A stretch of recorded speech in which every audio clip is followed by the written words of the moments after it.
Imagine it is incredibly windy outside. If you open your room's window all the way, a massive volume of air flows in. If you close it slightly, or tilt the angle of the window frame, the amount of wind rushing in drops immediately. We can call that airflow airflux. We can map this exact idea directly onto physics. Let's swap the wind for electric field lines and अरे the window यार frame for a mathematical plane. That is भाई electric मेरे को flux. नहीं समझ में आ It रहा is कैसे simply a बात की जाए scientific पर way of counting exactly how many electric field lines pass perpendicularly through a given surface area. To calculate this, we use a straightforward equation.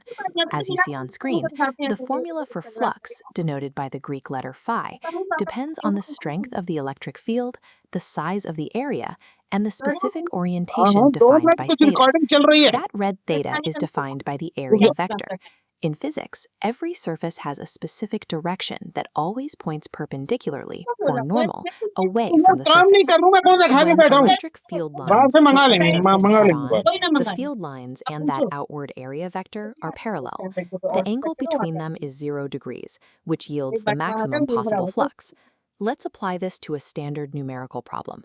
This setup shows a square sheet with 10 centimeter sides sitting in a uniform electric field of 5 times 10 to the third newtons per coulomb.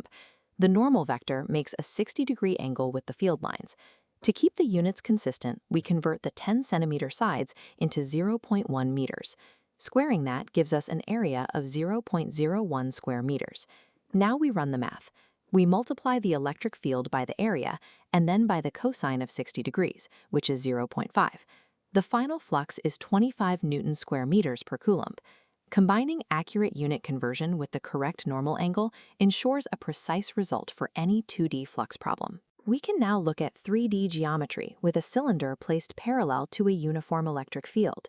We break the object down into 3 distinct sections: the left face, the right face, and the curved body. For 3D objects, area vectors always point outward from the center. On the left face, the outward vector points left, while the field lines point right. This creates a 180-degree angle. Because the cosine of 180 is -1, the flux for lines entering the shape is negative. Before we look at the right side, try to determine the direction of its outward area vector and the sign of the flux. On the right face, the area vector points outward to the right, aligning with the direction of the field lines.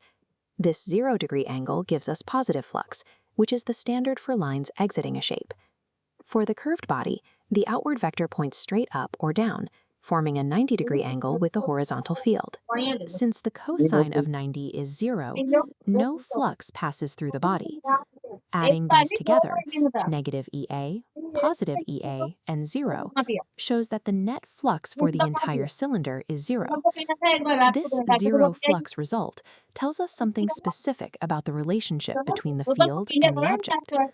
For any closed 3D shape in a uniform field, the number of field lines entering the shape is identical to the number of lines exiting.